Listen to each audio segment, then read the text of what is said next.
사랑하는 성도 여러분, 오늘도 또 주 안에서 복되고 귀한 하루가 되기를 원합니다. 성도들은 이 땅 가운데 살면서 그냥 사는 것이 아니라 하나님께서 주신 그러한 이 소명을 가지고 살아가는 사람들이고, 또 우리가 하나님께서 주신 은혜를 먼저 깨닫기 때문에 그 은혜를 같이 나누며 살아가야 될 그러한 책임이 우리 속에 있는 자들이라는 것입니다. 그냥 세상이 흘러가는 대로 살아가는 것이 아니라 분명히 살아가는 삶의 이유와 목적이 있습니다. 하나님께서 요한에게 이러한 특별한 경험을 주신 것도 요한이 어떠한 특별했기 때문에 주신 것이 아니라, 그리고 또 요한이 뭘 궁금해서 하나님께서 그에게 궁금증 해소용으로 보여주신 것이 아니라 요한에게 하나님의 뜻을 알릴 그러한 사명을 주셨고, 또 요한은 그것들을 사람들에게 알려야 되는 그러한 삶의 목적이 분명히 있었던 사람입니다. 오늘 다시 한번 요한의 그러한 이 사역에 대해서 하나님께서 깨닫게 해주시는 그러한 부분이 있는데, 그 11절 보니까 그가 내게 말하기를 내가 많은 백성과 나라와 방언과 임금에게 다시 예언하여야 하리라 라고 그렇게 말씀을 하고 있습니다. 요한은 바로 그러한 목적을 가지고 살았던 사람입니다. 자기의 주어진 목적에 충실했기 때문에 그는 하나님께서 보여주신 것들을 이렇게 글을 통하여서 그가 나눌 수 있었고, 그의 사명 때문에 또 이렇게 나중에 믿는 저와 여러분들이 하나님의 뜻을 깨닫게 될 수 있었다는 것입니다. 그렇다면 우리가 먼저 이러한 은혜를 받고 깨닫게 되었다면 우리 역시도 이러한 말씀을 같이 공유하고 나눠야 될 그러한 책임이 있다는 것을 깨닫고 오늘 같이 말씀을 나누기를 바랍니다.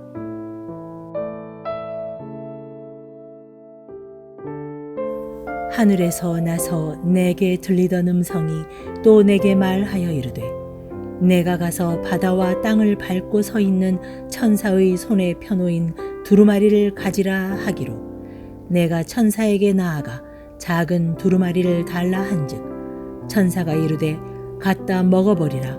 내 배에는 쓰나 내 입에는 꿀같이 달리라 하거늘, 내가 천사의 손에서 작은 두루마리를 갖다 먹어버리니 내 입에는 꿀같이 다나 먹은 후에 내 배에서는 쓰게 되더라. 그가 내게 말하기를 내가 많은 백성과 나라와 방언과 임금에게 다시 예언하여야 하리라 하더라. 아멘. 요한이 그토록 알고자 했던 그러한 하나님의 계획, 그리고 요한이 보았던 그런 두루마리 안에 쓰여진 그러한 내용이 무엇일지 그가 궁금했을 때 하나님께서는 그에게 모든 것들을 다 오픈하시고 알려주셨던 이유는 뭐냐면, 하나님은 하나님의 계획을 감추시는 것이 아니라 하나님의 계획을 이 땅 가운데 모든 사람들에게 알리게 하시고, 그리고 그 비밀에 있는 그러한 그 놀라운 하나님의 뜻들을 같이 공유하고, 또 하나님이 주시고자 하는 것들을 모든 사람들이 같이 누리게 하는 것, 그것이 바로 하나님의 그 풍성한 사랑과 하나님의 은혜의 경륜이라는 것입니다. 성도들이 하나님의 뜻을 왜곡할 때는요, 하나님은 그냥 하나님의 비밀 가운데 비밀스럽게 세상을 심판하고 멸망하는 것이 아니라 이미 하나님께서는 경고하시고 기다리시고 참고 인내하신다는 것을 오늘 성경을 통해서 우리 가운데 증거하고 있죠. 특별히 오늘 여기 있는 그 10장 1절에 이 두루마리를 취하고 있는 천사의 유형이 엄청나고 대단한 것을 알 수 있습니다. 요한은요, 사실 이렇게 엄청나고 위용이 넘치는 그러한 천사에게 이 두루마리를 달라는 것, 그리고 그것을 본다는 것 자체가 굉장히 두려운 그러한 일들이었지만, 오늘 그는 그래도 용기를 내서 그러한 일들을 또 감당하고 순종하게 된다는 것입니다. 오늘 9절에 보니까 두루마리를 적극적으로 달라 한즉 이 천사가 갖다 먹어라 라고 얘기를 하면서, 오늘 이 표현 자체는요, 에스겔서 3장 1절 2절에도 동일하게 나와 있는데, 또 그가 내게 이르시되 인자야 너는 발견한 것을 먹으라. 너는 이 두루마리를 먹고 가서 말하라 하시기로 내가 입을 벌리니 그가 그 두루마리를 내게 먹이시더라 라는 그러한 이 에스겔의 환상과 똑같은 그러한 그 메시지가 들어있는데요, 이 말씀이 원하는 것은 뭐냐면, 이 하나님의 말씀을 먹으라는 말씀은 특별히 요한도 그렇고 저와 여러분들도 그렇고 우리 인간의 경험과 또 인간의 어떠한 지혜와 인간이 바라는 것들로 하나님의 일들을 절대로 나타낼 수 없다는 것입니다.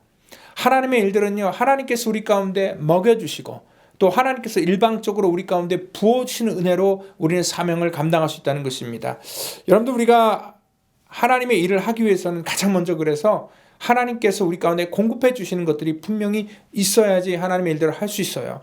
인간의 물론 지식과 말과 생각으로 위로하고 또 뭐 설교도 하고 모든 것들을 할 수 있지만 그러한 가운데서는 하나님의 역사가 일어나지 않는다는 것입니다. 하나님께서 은혜를 주셔야지만 그 힘을 가지고 할 수 있는 거예요. 여러분들, 이 목사도 목회를 하면서 가장 어려운 부분이 하나님의 말씀을 전하는 설교 부분입니다. 왜냐하면 자칫 잘못하면은요, 그 설교 한 시간을 그냥 때우는 식으로 할 수 있고 인간적인 말을 할 수 있고 제 생각을 얘기할 수 있습니다. 그런데 제 아무리 경험과 세상에서 주워들은 그러한 소리를 아무리 얘기할지라도 그것이 하나님께서 원하시는 하나님의 말씀이 아니라면 아무 소용이 없는 것이고요. 그리고 하나님께서 우리 가운데 공급해 주시지 않으면 깨달을 수 없어요. 보편적으로 제가 뭐 기도 요청을 해서 대표 기도를 하면 뭐 길어야 2분, 3분 정도 하는 것도 성도님들이 굉장히 힘들어하고 또 어렵게 준비를 합니다. 그런데 매주마다 이렇게 매일매일 설교를 준비하는 것 자체가 사실 뭐 제가 뭐 어떤 뭐 능력이 있어서 이런 것들을 하는 것이 아니라 하나님 앞에 매일매일 공급받아야지 이렇게 말씀을 구별하여 전할 수 있게 된다는 것입니다. 그럴 때 여러분들 참 위로부터 공급함이 없다는 것은 굉장히 두렵고 또한 답답한 그러한 일이라는 것을 깨달을 때에 오늘 여기 있는 그런 요한도 자기가 생각한 것들을 얘기하는 것이 아니라 하나님께서 그에게 먹여주시고 또 그에게 들려주신 또 보여주신 것들을 오늘 그는 증거할 수 있게 되었다는 것입니다. 여러분들, 바로 저와 여러분들이 깨워서 하나님께서 날마다 주시는 것들을 매일매일 새롭게 공급하는 그러한 성도와 저가 되기를 바랍니다.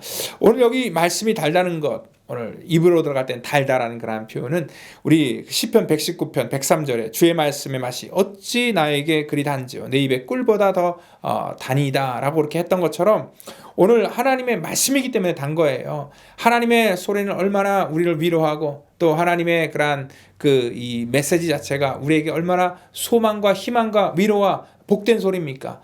그래서 우리는 그 하나님의 말씀을 받을 때마다 절망 가운데서도 우리는 일어날 수 있는 그러한 위로가 되고 용기를 얻는 것이고요. 또한 우리의 원망과 불평 가운데서도 하나님을 찬양할 수 있는 그러한 이유가 된다는 것입니다. 그래서 하나님의 말씀 우리를 살리는 그러한 달콤한 소리일 수도 있지만 또한 그 반대적인 그러한 면 속에는요, 뱃속에 들어가 쓰다라는 것들은 뭐냐면 우리가 어저께 말씀한 것처럼 하나님께서 에스겔서를 통하여서 애곡과 재앙과 또 하나님의 또 다른 하나님의 말씀을 거부한 자들에게 들려주는 그러한 소리이기 때문에, 심판의 소리이기 때문에 그것이 쓰다라고 이렇게 말할 수 있습니다.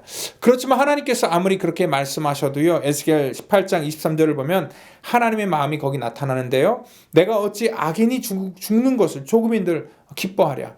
그러니까 하나님은 악인이 죽는 것 자체를 막 통쾌하거나 즐거워하는 것이 아니라 기뻐하지 않는다 그랬어요. 즐거워하지 않는다 그랬어요.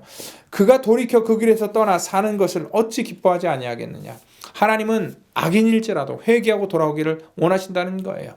예수님께서도 누가복음 19장 41절에 멸망이 임박한 예루살렘 성, 정말 예루살렘 성에 많은 그런 정말 독사의 자식과 같이 악한 자들이 있었지만 그 멸망이 임박한 그 성을 보시고 주님께서는 우셨다 그랬어요. 하나님께서는 악인이 회개하고 돌아오기를 원하시고 또한 이 죄인들이 정말 저들의 죄에서 돌이키기를 하나님께서는 원하신다는 것입니다. 오늘 요한에게 다시 한번 이렇게 사명을 주신 이유도 바로 그것 때문에 그래요. 오늘 악인의 심판의 목적이 아니라 오늘 하나님께서는 악인들이 회개하고 돌아오기를 원해요.